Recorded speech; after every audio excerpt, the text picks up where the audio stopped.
السلام علیکم ورحمۃ اللہ وبرکاتہ۔ الحمد للہ رب العالمین والصلاة والسلام علی اشرف الانبیاء والمرسلین نبینا محمد وعلی آلہ واصحابہ اجمعین وبعد۔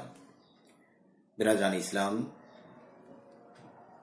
دینی و ملی بھائیوں، نوجوان دوستوں، احباب اور بزرگوں، قابل احترام ماں اور بہنوں، عزیز بچوں، آج کے ان حالات میں جس سے ہم اور آپ گزر رہے ہیں، کورونا کی وبا، وائرس،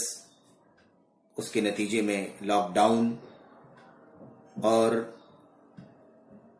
اس کے اثرات سے بچنے کے لیے بطور احتیاطی تدابیر اور تحفظ گھروں میں قید ہو جانا، ان حالات میں جہاں بہت سارے مسائل، بہت سارے سوالات پیدا ہو رہے ہیں، اس میں سے ایک سوال یہ بھی پیدا ہو رہا ہے کہ ملک و وطن میں کئی ہزار لوگ اس وائرس میں مبتلا ہیں، کم و بیش ہزاروں کی تعداد میں لوگوں کی وفات ہو چکی ہے، موت ہو چکی ہے۔ ان وفات پانے والوں کا ایک مسئلہ اس وقت درپیش ہو رہا ہے۔ وہ مسئلہ یہ ہے کہ کسی کی وفات ہو جائے تو وائرس کی وجہ سے اس کے قریب جانا، اسے چھونا، ہاتھ لگانا، اٹھانا، مس کرنا، یہ ساری چیزیں وبا کی وجہ سے خطرناک ہیں کہ کہیں وائرس پھیل نہ جائے،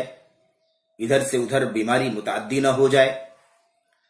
کیونکہ ظاہر ہے کہ بیماری متعدی ہے اور یہ چیز اب پوشیدہ نہیں رہ گئی ہے، ساری دنیا میں آنکھوں سے دیکھا جا رہا ہے کہ بیماری متعدی ہے۔ اللہ تبارک و تعالیٰ نے اسے متعدی بنا دیا ہے۔ اس میں اللہ تعالیٰ نے وہ کیفیت رکھی ہے کہ ایک دوسرے کے قریب آنے اور ایک دوسرے سے ملنے جلنے، اکٹھا ہونے سے اس بیماری کے پھیلنے کا اندیشہ زیادہ ہوتا ہے۔ اسی وجہ سے موجودہ صورتحال میں ہم اور آپ زندگی گزار رہے ہیں۔ مسئلہ یہ ہے کہ اگر کسی کی وفات ہو جائے تو کیسے اسے دفن کیا جائے، بلکہ اس سے پہلے کیسے اسے کفنایا جائے، جنازے کی نماز پڑھی جائے، کیسے اسے اٹھایا جائے، کیسے اسے قبرستان وغیرہ لے جایا جائے، یہ سارے مسائل کھڑے ہوتے ہیں۔ اور ان سب سے پہلے غسل دینے کا مسئلہ پیش آتا ہے، غسل کیسے دیا جائے۔ میرے بھائیوں، میرے بزرگوں، ہم اور آپ اس بات کو اچھی طرح سے جانتے ہیں، ہمارا ایمان ہے کہ ہم اللہ تبارک و تعالیٰ کے اس دین کے ماننے والے ہیں جس میں قیامت تک آنے والے سارے مسائل کا حل موجود ہے۔ کبھی کوئی مسئلہ ایسا پیدا نہیں ہو سکتا جس کا حل اللہ تبارک و تعالیٰ کی کتاب میں اور نبی رحمت صلی اللہ علیہ وسلم کی سنت میں موجود نہ ہو۔ یہی وجہ ہے کہ اس وقت جو یہ مسئلہ پیش آیا ہے، اس کا بھی حل، اس کا بھی جواب الحمدللہ موجود ہے۔ ہمارے اور آپ کے لیے اس حوالے سے یہ جان لینا ضروری ہے کہ دیکھیں، وفات پانے والے کو غسل دینا ضروری ہے، واجب ہے، اسے کفن پہنانا واجب ہے۔ اسی طرح سے جنازے کی نماز پڑھنا یہ فرض کفایہ ہے، یعنی چند مسلمان بھی اگر جنازے کی نماز کسی مسلمان کی پڑھ لیتے ہیں تو سب لوگوں کی طرف سے کافی ہو جائے گی وہ نماز اور سبھی لوگ بری الذمہ ہو جائیں گے۔ لیکن اگر پوری آبادی میں کوئی بھی شخص ایک مسلمان کی وفات پر جنازے کی نماز نہ پڑھے تو سارے کے سارے لوگ اللہ تبارک و تعالیٰ کے یہاں گنہگار ہوں گے اور ان کی گرفت ہوگی۔ فرض کفایہ ہے، وہ چند لوگ بھی پڑھ لیں تو کافی ہے۔ سوالات یہ پیدا ہو رہے ہیں، یہ کیے جا رہے ہیں کہ فلاں کی وفات ہو گئی ہے، کورونا وائرس کی وجہ سے وفات ہوئی ہے،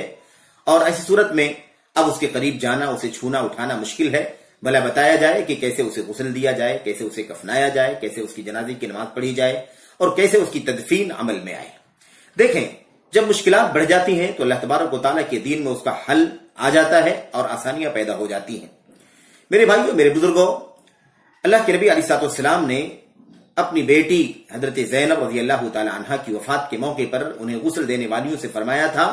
اغسلنها ثلاثا او خمسا او اکثر من ذلك ان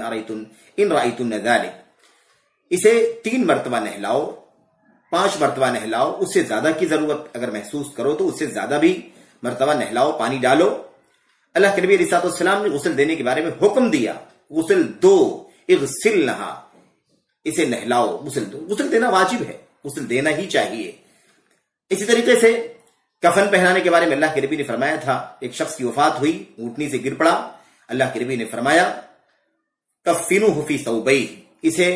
इसके 2 कपड़ों में कफना दो। मेरे भाइयों, पता ये चला कि कफनाना और गुस्ल देना वगैरह वाजिब है, जनाजे की नमाज किफाया है, फर्ज किफाया है। इसलिए अगर आज कोरोना की वजह से ये चीज तय हो हतमी तौर पर कि वाकई ये मौत कोरोना की वजह से हुई है और ये मुताद्दी मरज है, बीमारी है, वायरस है, और इसकी बुनियाद पर उसे छूना, उसके करीब जाना, उसे हाथ लगाना लोगों के लिए खतरनाक है और बीमारी फैल सकती है, एक से दूसरे को तीसरे को लग सकती है। ऐसी सूरत में हमें चाहिए कि हम नहलाने का वो तरीका इस्तेमाल करें जो तरीका ऐसा हो कि नहलाना भी हो जाए और लोग उस बीमारी के असरात से महफूज रह सकें।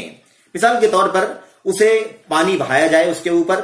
यूं ही उसे उस चारपाई पर लिटाकर जिस पर गुस्ल दिया जाता है उसके जिस्म पर यूं ही कपड़ों के साथ पानी बहाया जाए, 1 मरतबा, 2 मरतबा, 3 मरतबा पानी बहाया जाए और यहां तक कि इत्मीनान कर लिया जाए कि अगर कुछ जाहिरी गंदगी वगैरह होगी तो साफ हो गई होगी और पूरे जिस्म पर पानी लग गया होगा, पहुंच गया होगा, इतना काफी है। और उसके बाद और ये काम करने के लिए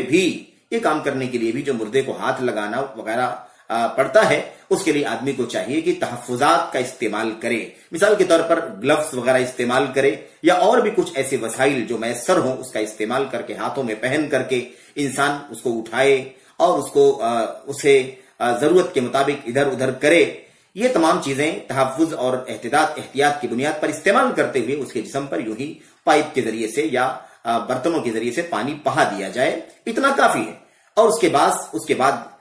थोड़ी देर के बाद, चंद मिनटों के बाद, यहां तक कि पानी जो है वो बह जाए, निकल जाए और उसके बाद उसे उठाया जाए उन तमाम एहतियातात के साथ, उन ग्लव्स वगैरह को पहन करके और दीगर एहतियातात के साथ उसे एक बड़ी चादर में पर उतार दिया जाए, लिटा दिया जाए और उसी चादर में उसे लपेट दिया जाए। ये उसके कफन के लिए काफी है, उसके कपड़ों समेत। इसी तरीके से उसे पूरे एहतियात के साथ बचते हुए उसे उठाया जाए, नाश पर रखा जाए। और अगर मिसाल के तौर पर हुकूमत की जो एहतियाती तौर पर पाबंदियां आयद की गई हैं कि चंद ही लोग, 2 लोग, 4 लोग ही किसी की तदफीन में, किसी की जनाजे की नमाज वगैरह में जा सकते हैं, उसका भी पूरा पालन किया जाए, कोई हर्ज की बात नहीं है। ये एहतियातात ऐसे भी शरीयत के अंदर मतलूब हैं और हुकूमत की जो पाबंदियां हैं वो अल्हम्दुलिल्लाह हम सबकी मसलहत में है, हम सबके हक में है और इसमें कोई आयब की बात नहीं, कोई आर की बात नहीं और किसी तरह का इसमें कोई इंसान के लिए सोचने का ऐसा भी मौका नहीं है कि इंसान इसमें ये समझे कि हम किसी तरह का तनाजुल अख्तियार करें। नहीं, ये अल्लाह तबारक व तआला के दीन की तालीमात का हिस्सा है। तो उसे चंद लोग उठा करके नाश पर रखें और अगर पाबंदी हो कि 2 ही 3 लोग जा सकते हैं, कोई हरज की बात नहीं है, उसे उस पर नाश पर उठा करके 4 लोग लेकर के जाएं और कब्रिस्तान में जनाजे की नमाज वही चंद लोग, 2 लोग, 3 लोग ही पढ़ करके उसे दफना दे। या अगर मिसाल के तौर पर एम्बुलेंस वगैरह का इंतजाम हो कि इसकी नौबत ही ना आए कि लोगों को उठा करके ले जाना पड़ेगा, तो भी कोई हर्ज की बात नहीं है, उसके जरिए से कब्रिस्तान पहुंचाया जाए और उस पर वो 2 लोग, 3 लोग जिनकी इजाजत हो वो जनाजे की नमाज पढ़ लें और फिर उन तमाम एहतियातात को मलहूज रखते हुए उसी कब्र में उतार करके उसकी तदफीन कर लें। इस तरीके से हम इन हालात में इस तरह के अमवात जो वायरस की बुनियाद पर वफात पाते हैं उनकी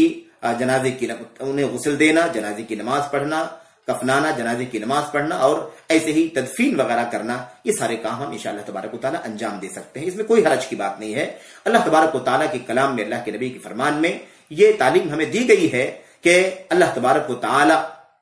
से उतना डरो जितना तुम्हारे बस में। इत्तकुल्लाह मस्तताअतुम, इत्तकुल्लाह मस्तताअतुम, जितना तुम्हारे बस में है, तुमसे हो सकता है उतना अल्लाह से डरो। ला युकल्लिफुल्लाहु नफ्सन इल्ला वुसअहा, अल्लाह तबारक व तआला किसी भी नफ्स को, किसी भी शख्स को उसकी ताकत से ज्यादा का मुकल्लफ नहीं करता। जाहिर है कि हम तमाम तर हालात से वाकिफ हैं, ज़ुरूफ से वाकिफ हैं और इन तमाम हालात में हमारे लिए इतना ही मुमकिन है, इससे ज्यादा कि हम मुकल्लफ अल्लाह की तरफ से नहीं बनाए जा सकते, न इससे ज्यादा हमारे लिए अल्लाह तबारक व तआला से डरना मुमकिन है। इसलिए ये तरीका है, बिला किसी तामुल के, बिला किसी एतराज के ये काम कर लेना चाहिए। 2 बातें जहन में रखनी चाहिए मजीद। देखिए, अगर 1-2 लोग ही जनाजे की नमाज पढ़ सके हैं, जबकि जाहिर है कि बहुत सारे लोग जनाजे की नमाज में शिरकत करते हैं, वो नहीं कर सके हैं, तो कोई हरज की बात नहीं है। वो लोग गायबाना जनाजे की नमाज पढ़ लें, जैसा कि नजाशी पर नबी करीम सल्लल्लाहु अलैहि वसल्लम और आपके साथ सहाबे किराम ने 2-3 चंद सफों में खड़े होकर के जनाजे की नमाज पढ़ी थी। तो जनाजे गायबाना पढ़ ली जाए।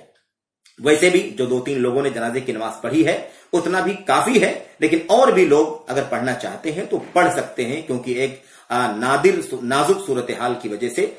लोग जनाजे की नमाज नहीं पढ़ सके हैं। दूसरी चीज ये ध्यान में रखनी चाहिए कि देखिए दफनाना चाहिए, दफनाने का हुक्म दिया है, दफनाने का हुक्म है दीन के अंदर, शरीयत के अंदर इस्लामी तालीमात का हिस्सा है कि मुर्दे के साथ तलाउब और खिलवाड़ नहीं होना चाहिए, इसलिए दफनाना चाहिए। अभी खबरें सुनने में आई हैं, सभी लोग आप लोग वाकिफ होंगे मेरे भाइयों के बाज हमारे मुसलमान भाइयों ही ने नादानी करते हुए, नासमझी करते हुए बिला वजह शिद्दत अपनाई और एक मुसलमान भाई को कब्रिस्तान में दफन करने से रोक दिया और उस पर बजिद हो गए, यहां तक कि नौबत ये आ गई कि उसे आग के हवाले करना पड़ा। मेरे भाइयों, ये इस्लाम की तालीमात के सरासर खिलाफ है। हमें दफन करने की तालीम दी गई है, हमें दफन करना है। आप सोचिए कि एक मुसलमान को जला देना, उसे आग के हवाले कर देना, ये किस कदर जुर्म है। ये वो मुसलमान जिसकी इस्लाम और ईमान की वजह से अल्लाह के नबी अलैहिस्सलाम ने फरमाया है कि वो जैसे जिंदगी में मुहतरम था, मुकर्रम था, ऐसे ही मरने के बाद भी मुहतरम है, मुकर्रम है। भला उसके साथ कैसे ये सलूक किया जा सकता है कि उसे जला दिया जाए। अल्लाह के नबी अलैहिस्सलाम ने फरमाया था सल्लल्लाहु अलैहि वसल्लम ने कि मय्यत की हड्डियां न तोड़ो, मय्यत की हड्डियां न तोड़ो, यानी ये सब नहीं किया जा सकता है, क्योंकि जैसे वो जिंदगी में मुहतरम था ऐसे मरने के बाद भी मुहतरम है। इसलिए ये बहुत बड़ा जुर्म होगा, बहुत बड़ी गलती होगी और बहुत बड़ी भूल होगी किसी भी बुनियाद पर आदमी किसी भी हैसियत से बात करना चाहता हो। बहरहाल ये उज़्र अल्लाह तबारक व तआला की किताब और नबी की सुन्नत में नाकाबिल माफी है, इससे पूरे तौर पर बचना जरूरी है। दफनाया जाए उन तमाम तर एहतियातात के साथ, उन तमाम तर पाबंदियों की रियायत करते हुए जो अल्लाह तबारक व तआला की तरफ से हमें दी गई हैं या हमारे मुल्क और वतन के जिम्मेदारान और मेडिकल डिपार्टमेंट्स की तरफ से जो तालीमात दी जा रही हैं उनको बरूए कार लाते हुए। इसलिए अल्लाह से दुआ करें कि अल्लाह तबारक व तआला हमें और आपको इस वबा से बचने की तौफीक अता फरमाए और इन तमाम हालात में तमाम तर तहफ़्फ़ुज़ात की तौफीक अता फरमाए और अपने मुर्दों के साथ गुस्ल देने, कफनाने, जनाजे की नमाज पढ़ने और दफनाने में ये तरीका अख्तियार किया जाए। अल्लाह हम सबको अपने दीन पर चलने की तौफीक अता फरमाए। आमीन रब्बल आलमीन। अस्सलामु अलैकुम व रहमतुल्लाहि व बरकातुहू।